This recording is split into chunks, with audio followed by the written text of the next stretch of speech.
Friends finally చూసుకుంటే మాత్రం ఫ్లిప్కార్ట్లో చూసుకుంటే మాత్రం రెడ్మీ నోట్ 14 SE మొబైల్ అనేది మనకు లాంచ్ అయిందని చెప్పుకోవచ్చు. దీని ప్రైస్ చూసుకుంటే మాత్రం ఏదైతే బేస్ మోడల్ ఉందో మనకి 6GB RAM 128GB base model మనకి ఎగ్జాక్ట్గా 15,000 అయితే లాంచ్ చేశారని చెప్పుకో. కార్డ్ ఆఫర్ చూసుకుంటే మాత్రం 14,000 అయితే ఉండే అవకాశం ఉంది. కాబట్టి 14,000లో దీన్ని తీసుకోవచ్చా తీసుకోకుండా తెలుసుకుందాం.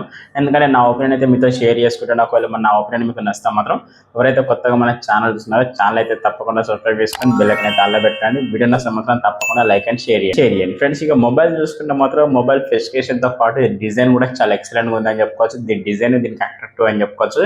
ఎందుకంటే బ్యాక్ సైడ్ ఏదైతే ప్యానల్ ఉందో మొత్తం గ్లాసింగ్ ఫినిషింగ్ ప్యానల్ లభిస్తుంది. కాకపోతే బిల్డ్ క్వాలిటీ చూసుకుంటే మాత్రం ప్లాస్టిక్ బిల్డ్ క్వాలిటీ కనిపించే అవకాశం ఉంది. అయినా కూడా మనకు కెమెరా దగ్గర లుక్ కూడా ఒక లగ్జరీ లుక్ అయితే కనిపిస్తుంది. కాబట్టి డిజైన్ అయితే చాలా ఇంప్రూవ్ చేశారని చెప్పుకోవచ్చు. రెడ్మీ నోట్ 14 SE మొబైల్ చూసుకుంటే ఈ డిజైన్ అయితే నాకు చాలా బాగా నచ్చింది. డిజైన్లో 3 కలర్స్ అయితే లభిస్తుంది. ఒకటి గ్రే కలర్ విత్ మనకు రెడ్ కలర్, ఒకటి వైట్ కలర్. ఈ 3 కలర్ డిజైన్ అనేది ఒకసారి డిస్ప్లే మీద చేస్తాను. మీకు ఎలా అనిపించినాయి తప్పకుండా మీ ఒపీనియన్ అయితే కామెంట్ అయితే షేర్ చేయండి. అలాగే దీని స్పెసిఫికేషన్ పరంగా చూసుకున్న మాత్రం ఇందులో మనం ఏదైతే స్పెసిఫికేషన్ అనుకున్నాం ఎగ్జాక్ట్గా అవే స్పెసిఫికేషన్తో పాటు చాలా బెస్ట్గా లాంచ్ అయిందని చెప్పుకోవచ్చు.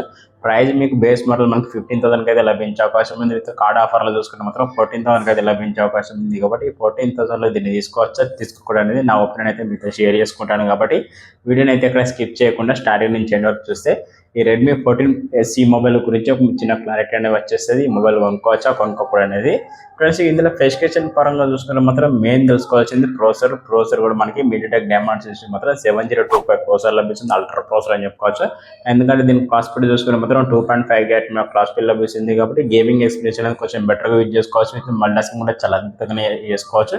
వీళ్ళు పెట్టిన 15,000లో చూసుకుని మాత్రం చాలా బెస్ట్ ప్రోసెసర్ అని చెప్పుకోవచ్చు. అలాగే డిస్ప్లే పరంగా చూసుకున్న మాత్రం 6.7 ఇంచ్ సూపర్ AMOLED డిస్ప్లే లభిస్తుంది. విత్ 120 FPS లభిస్తుంది. అలాగే బ్రైట్నెస్ పరంగా చూసుకుంటే మాత్రం 2100 నిట్స్ అయితే పీక్ బ్రైట్నెస్ ఉండే అవకాశం ఉంది. డిస్ప్లేలో ఒక ప్లస్ పాయింట్ ఏంటంటే మనకి HDR10+ సపోర్ట్ కూడా లభిస్తుంది. డిస్ప్లేలో చూసుకుంటే విత్ మనకి డిస్ప్లే ఫింగర్ ప్రింట్ సెన్సార్ లభిస్తుంది. విత్ మనకు కొన్ని గొలగాస్ పైతో ప్రొటెక్షన్ కూడా లభిస్తుంది. కాబట్టి కింద పడ్డ డ్యామేజ్ ఇచ్చినట్టు కొంచెం తక్కువ ఉండే అవకాశం ఉంది. అలాగే సెంటర్ పంచ్ వద్ద లభిస్తుంది. డిస్ప్లే చూసుకుంటే డిస్ప్లే క్వాలిటీ కూడా కొంచెం బెటర్గా ఉందని చెప్పుకోవచ్చు. ఇందులో డాల్బీ విజన్ ఇస్తే కొంచెం బెటర్గా ఉంది. కాకపోతే అది కూడా లేదు. ఇందులో డాల్బీ విజన్ సపోర్ట్ అయితే లేదు. కాబట్టి డిస్ప్లే క్వాలిటీ చూసుకుంటే కొంచెం బెటర్గా ఉందని చెప్పుకోవచ్చు. ఎవరికైతే ఎక్కువ వీడియోస్ చూస్తారో వాళ్ళకి కొంచెం డిస్ప్లే వర్తబుల్ అనిపిస్తుంది. అలాగే బ్రైట్నెస్ ఇందులో తక్కువ ఉందని చెప్పుకోవచ్చు. ఎందుకంటే బ్రైట్నెస్ మీకు ఎక్కువ కావాలనుకుంటే మాత్రం దీని జోలికి అయితే అసలు పోకండి.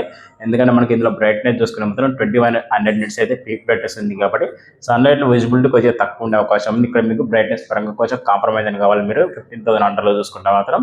అలాగే కెమెరాస్ కూడా మనం ఏదైతే ఎక్స్పెక్ట్ చేసామో ఎగ్జాక్ట్గా అదే కెమెరాస్ కూడా ఇందులో లాంచ్ చేశారని చెప్పుకోవచ్చు. ఎందుకంటే back side dual camera setup లభిస్తుంది. Main camera 15 MP LVT sensor friends, ఇది వచ్చి 600 సెన్సార్ లభిస్తుంది. విత్ మనకు సెకండ్ కెమెరా వచ్చి మాత్రం 8 MP ultra wide angle lens లభిస్తుంది. రెండు యూజ్ చేసుకుని మనం ఫుల్ HD 30 FPS అయితే వీడియో కాన్ చేసుకోవచ్చు. విత్ సెల్ఫీ కెమెరా కూడా మనకు 20 MP సెల్ఫీ కెమెరా లభిస్తుంది. రెండిట్లో మనకు ఫుల్ HD 30 FPS రికార్డింగ్ అయితే ఆప్షన్ ఇచ్చారు. ఇది 4K రికార్డింగ్ ఆప్షన్ అయితే కాదు. ఇక్కడ మనం ఏదైతే ఎక్స్పెక్ట్ చేసామో మనకు ప్రీవియస్ వీడియోలో మీకు రెడ్మీ నోట్ 14 SE మొబైల్లో మనకు ఫుల్ స్పెసిఫికేషన్ వీడియోస్ అయితే పెట్టాను. కాబట్టి అందులో మనకి అయితే ఫుల్ క్లారిటీ అయితే ఉంది. అక్కడ స్పెసిఫికేషన్ పరంగా ప్రతి ఒక్క డీటెయిల్స్ అయితే చెప్పాను. కాబట్టి ఆ వీడియో చూడకపోతే మీద ఐకాన్లో పెడతాను. ఒకవేళ అక్కడైతే వెళ్ళి చూడండి. మీకు ఆ వీడియో మీద ఒక క్లారిటీ అనేది వచ్చేస్తుంది. మొబైల్ తీసుకోవచ్చా తీసుకోకూడదు అనేది ఇందులో కూడా చెప్పేస్తాను. ఈ మొబైల్ తీసుకోవచ్చా తీసుకోకూడదు. అందుకే మీకు వీడియో అయితే ఇక్కడ స్కిప్ చేయకుండా స్టార్టింగ్ నుంచి ఎండ్ వరకు చూస్తే మీకు క్లారిటీ అనేది వచ్చేస్తుంది. కాబట్టి వీడియోని అయితే ఇక్కడ స్కిప్ చేయకండి. ఓవరాల్గా కెమెరా చూసుకుంటే మాత్రం ఒక డీసెంట్ క్వాలిటీ, ఒక డీసెంట్ లుక్ కావాలనుకున్న వాళ్ళకైతే బెటర్గా సూట్ అవుతాయని చెప్పుకోవచ్చు. ఎందుకంటే మనకి ఇందులో స్టేబిలైజేషన్ వీడియో రికార్డింగ్ అయితే చేసుకోవచ్చు. కాకపోతే 4K రికార్డింగ్ ఆప్షన్ అయితే లేదు. ఇది ఒక మైనస్ పాయింట్ అని చెప్పుకోవచ్చు. ఫుల్ HD 60 FPS విత్ మనకు 30 FPS అయితే స్టేబిలైజేషన్ వీడియో రికార్డింగ్ చేసుకోవచ్చు. విత్ డ్యూయల్ వీడియో రికార్డింగ్ అలాగే ఏ పోర్ట్స్ చాలా చేసుకోవచ్చు. కెమెరాలో కొంచెం బెటర్గా అని చెప్పవచ్చు. కాకపోతే వీడియో రికార్డింగ్ పరంగా చూసుకున్న మాత్రం 4K ఆప్షన్ అయితే లేదు. ఒక మైనస్ పాయింట్ అని చెప్పుకోవచ్చు. కెమెరా దగ్గర చూసుకుంటే విత్ బ్యాటరీ చూసుకున్న మాత్రం 5110 mAh బ్యాటరీ లభిస్తుంది. విత్ మనకి 45 వాట్ ఫాస్ట్ ఛార్జర్ లభిస్తుంది. విత్ రివర్స్ వైర్లెస్ ఛార్జింగ్ కూడా సపోర్ట్ చేసే అవకాశం ఉంది. కాబట్టి ఓవరాల్గా బ్యాటరీ బ్యాకప్ కూడా కొంచెం డీసెంట్గా వచ్చే అవకాశం ఉంది. చాలా బెస్ట్ ఫీచర్స్ అయితే లభిస్తుంది అని చెప్పుకోవచ్చు. ఒక 15,000లో చూసుకుంటే మాత్రం ఈ ఫీచర్స్ మోర్ దెన్ అని చెప్పుకోవచ్చు. నాకైతే 15,000లో చూసుకుంటే మాత్రం ఎగ్జాక్ట్గా 1,000 వరకు డిస్కౌంట్ అయితే లభించే అవకాశం ఉంది. కాబట్టి ఎగ్జాక్ట్గా 14,000లో చూసుకుంటే 5G మొబైల్ ఎదురు చూస్తాం మాత్రం ఒక 14,000లో బెస్ట్ ఆల్రౌండర్ 5G మొబైల్ చూస్తాం మాత్రం రెడ్మీ నోట్ 14 SE మొబైల్ అనేది చాలా వర్తబుల్గా సూట్ అవుతుందని చెప్పుకోవచ్చు. ఎందుకంటే మనకి ఇందులో ప్రాసెసర్ కూడా చాలా బెటర్ ప్రాసెసర్ అని చెప్పుకోవచ్చు. చిన్న చిన్న గేమ్స్ ఆడుకోవచ్చు. విత్ మల్టీటాస్కింగ్ చేసుకోవచ్చు. కెమెరాస్ క్వాలిటీస్ కూడా కొంచెం డీసెంట్గా ఉంటాయని చెప్పుకోవచ్చు. విత్ డిస్ప్లే పర్ఫార్మెన్స్ కొంచెం బెటర్గా ఉండే అవకాశం ఉంది. అలాగే బ్యాటరీ కూడా చాలా బెస్ట్ బ్యాటరీ బ్యాకప్ వచ్చే అవకాశం ఉంది. కాబట్టి ఈ 4 నాకు వర్తబుల్ అనిపించాయి. ఏది 14,000లో చూసుకుంటే విత్ ఎక్స్ట్రా ఫీచర్స్ చూసుకున్న మాత్రం ఎక్స్ట్రా ఫీచర్స్ తెలుసుకున్న ముందు చిన్న రిక్వెస్ట్ ఏంటంటే కొత్తగా ఎవరైతే మన ఛానల్ చూస్తున్నారో ఛానల్ అయితే తప్పకుండా సబ్స్క్రైబ్ చేసుకుని బెల్ ఐకాన్ అయితే ఆన్ పెట్టండి. వీడియో నష్టం మాత్రం తప్పకుండా లైక్ అండ్ షేర్ కొంచెం ఇక్కడ అయితే చేయండి ఫ్రెండ్స్. ఇక ఎక్స్ట్రా ఫీచర్స్ చూసుకుంటే మాత్రం ఇందులో డాల్బీ అట్మాస్ సపోర్ట్ చేసే అవకాశం ఉంది. అలాగే మనకు వాల్యూమ్ అనేది 300% అయితే బూస్ట్ చేసుకునే అవకాశం ఉంది కాబట్టి వాల్యూమ్ అనేది కొంచెం బెటర్ వచ్చే అవకాశం ఉంది. అలాగే మనకి వాల్యూమ్లో ఇంకా ప్లస్ పాయింట్ ఏంటంటే డ్యూయల్ స్టీరియో స్పీకర్స్ లభిస్తుంది. మనకు ఆడియో పరంగా హైరేస్ ఆడియో కూడా సపోర్ట్ చేసే అవకాశం ఉంది. విత్ డాల్బీ అట్మాస్ సపోర్ట్ చేసే అవకాశం ఉంది కాబట్టి ఆడియో దగ్గర మనకి ఎక్కడ కాంప్రమైజ్ అనేది చాలా బెటర్ అవుట్పుట్ అయితే వచ్చేస్తుంది మనకి. అలాగే ఇందులో ప్లస్ పాయింట్ ఏంటంటే 3.5 mm జాక్ కూడా ఉండే అవకాశం ఉంది. విత్ ఐఆర్ బ్లాస్టర్ కూడా లభిస్తుంది. విత్ ఎన్ఎఫ్స్ కూడా లభిస్తుంది. అలాగే మనకి in display finger print censor కూడా లభిస్తుంది. చాలా ఫీచర్స్ అయితే లభిస్తున్నాయి. కాబట్టి ఒకటే ఇందులో స్కిప్ చేసింది ఏంటంటే ఐపీ రేటింగ్ అని చెప్పుకోవచ్చు. ఇందులో మనకి ఏ రకంగా ఐపీ రేటింగ్ అయితే లభించే అవకాశం లేదు, ఒక మైనస్ పాయింట్ అని చెప్పుకోవచ్చు. అలాగే మనకు ఆండ్రాయిడ్ పరంగా చూసుకున్న మాత్రం ఆండ్రాయిడ్ 15 తోటి లభిస్తుంది. వీటి అప్రతి బాక్స్ ఇచ్చి అలాగే మనకి వీడియో గురించి వస్తే మాత్రం పరంగా చూసుకున్న మాత్రం హైపర్ వైస్ లభిస్తుంది. అలాగే మనకి ర్యామ్ అండ్ స్టోరేజ్ కెపాసిటీ చూసుకున్న మాత్రం ర్యామ్ కెపాసిటీ వచ్చి మాత్రం 6GB ర్యామ్ లభిస్తుంది. విత్ మనకి LPDDR4X ర్యామ్ లభిస్తుంది. స్టోరేజ్ కెపాసిటీ వచ్చి మాత్రం 128GB లభిస్తుంది. విత్ మనకి EFS వచ్చి 2.2 లభిస్తుంది. విత్ మెమరీ కార్డ్ వేసుకొని 1TB వరకు అయితే ఎక్స్పెండ్ చేసుకునే అవకాశం ఉంది. ఒక ప్లస్ పాయింట్ అని చెప్పుకోవచ్చు. ఏది మెమరీ కార్డ్ వేసుకునే ఆప్షన్ ఉంది కాబట్టి ఇది కొంచెం బెటర్ అని చెప్పుకోవచ్చు. ఓవరాల్ గా mobile specification with extra features చూసుకుంటే ఫ్రెండ్స్ ఈ రకంగా అయితే ఉన్నాయి. ఈ ఫీచర్స్ కి ఈ ప్రైస్ చూసుకుంటే మాత్రం చాలా వర్తబుల్ అనిపించింది.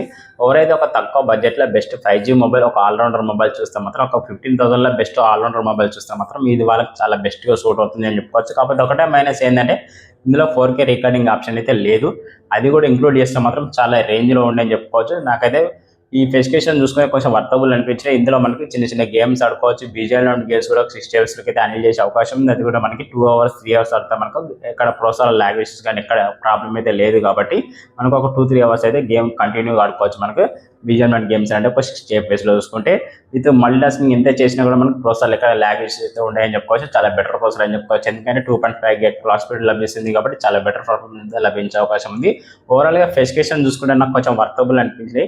ఈ స్పెసిఫికేషన్ మీకు ఎలా అనిపించినాయి తప్పకుండా మీ ఒపీనియన్ అయితే కామెంట్ అయితే షేర్ చేయండి. అలాగే ఈ స్పెసిఫికేషన్ తో పాటు నా ఒపీనియన్ కూడా షేర్ చేస్తానని చెప్పాను కదా. నా ఒపీనియన్ చూసుకుంటే మాత్రం ఒకవేళ నా దగ్గర ఒక 15,000 ఉంటే మాత్రం ఈ మొబైల్ని తీసుకోవాలని నన్ను అడుగుతా మాత్రం చాలా బెస్ట్గా తీసుకుంటానని చెప్పుకోవచ్చు. ఎందుకంటే కార్డ్ ఆఫర్లో చూసుకుంటే మాత్రం 14,000 లభించే అవకాశం మనకి 6GB ర్యామ్ 128GB లభిస్తుంది. అలాగే 6GB ర్యామ్లో ఒక ప్లస్ పాయింట్ ఏంటంటే వర్చువల్ ర్యామ్ కూడా యూజ్ చేసుకునే అవకాశం ఉంది కాబట్టి 6GB నుంచి 12GB వరకు అయితే ర్యామ్ అనేది పెంచుకునే అవకాశం ఉంది కాబట్టి చాలా బెస్ట్గా సూట్ అవుతుంది అని చెప్పుకోవచ్చు. 14,000 అయితే చూసుకుంటే నాకైతే చాలా వర్తబుల్ అనిపించింది కాబట్టి నేనైతే దీన్ని అయితే తప్పకుండా సజెషన్ చేస్తాను అని చెప్తున్నాను. నేను 15,000 అండర్లో చాలా బెస్ట్ ఆల్రౌండర్ మొబైల్ చూస్తే మాత్రం ఈ Redmi Note 14 SE అనే మొబైల్ చాలా వర్తబుల్ గా సూట్ అవుతాయని చెప్పుకోవచ్చు. నా ఒపీనియన్ అయితే మీతో షేర్ చేసుకున్నాను. నా ఒపీనియన్ మీకు నచ్చాలని రూల్ లేదు కాబట్టి మీకు ఏమైనా నచ్చితే మాత్రం తప్పకుండా కామెంట్ అయితే రిప్లై ఇవ్వండి. అలాగే మీకు ఎవరికైతే ఈ మొబైల్ నచ్చిందో ఎవరికైతే నచ్చలేదో వాళ్ళు తప్పకుండా కామెంట్ అయితే రిప్లై ఇవ్వండి. ఒక మైనస్ పాయింట్ ఉంది ఫ్రెండ్స్ ఈ మొబైల్ చూసుకుంటే మాత్రం అది వచ్చి మాత్రం చార్జర్ అనేది మనకు బాక్స్ లో లభించే అవకాశం లేదు. ఒకటైతే మైనస్ పాయింట్ అని చెప్పుకోవచ్చు. అది కూడా ఇంక్లూడ్ చేస్తే మాత్రం ఇంకా చాలా బెటర్గా ఉండే అవకాశం ఉంది. కాకపోతే బాక్స్ చార్జర్కి అయితే ఇంకొక 500 రూపీస్కి అయితే ఎక్స్ట్రా పెట్టాలి కాబట్టి మనకి ఎగ్జాక్ట్గా చూసుకుంటే ఒక 15,000 అండర్లో లభించే అవకాశం ఉంది. ఎందుకంటే కార్డ్ ఆఫర్లో 14,000 అయితే లభిస్తుంది. విత్ 500 రూపీస్ పెడితే మాత్రం ఒక 14,500 రూపీస్కి అయితే మనకు పడే అవకాశం ఉంది మొబైల్ ప్రైస్ చూసుకుంటే. ఓవరాల్గా మీకు 15,000 దీన్ని తీసుకోవచ్చా తీసుకోకూడదు అని అడిగితే మాత్రం చాలా బెస్ట్గా కళ్ళు మూసుకొని తీసుకోవచ్చు. 15,000 అండర్కి చాలా best value for money mobile అయితే మనకు Redmi Note 14 SE అనే మొబైల్ అయితే నేను అనుకుంటున్నాను. నా ఒపీనియన్ అయితే మీతో షేర్ చేసుకున్నాను కాబట్టి మీ ఒపీనియన్ ఏమన్నా మాత్రం తప్పకుండా కామెంట్ అయితే రిప్లై ఇవ్వండి. ఓకే ఫ్రెండ్స్, మీరు చూసిన technical Telugu Redmi Note 14 SE mobile గురించి మీకు చిన్న క్లారిటీ వచ్చిందని నేను అనుకుంటున్నాను. క్లారిటీ వస్తే మాత్రం ఎవరైతే కొత్తగా మన ఛానల్ చూస్తున్నారో ఛానల్ అయితే తప్పకుండా సబ్స్క్రైబ్ చేసుకొని బెల్ ఐకాన్ అయితే ఆల్ పెట్టి వీడియోలు వస్తే మాత్రం తప్పకుండా లైక్ అండ్ షేర్ చేయండి. ఓకే ఫ్రెండ్స్, మరో కొత్త మొబైల్ కొద్ది మళ్ళీ కలుద్దాం. టాటా బాబాయ్.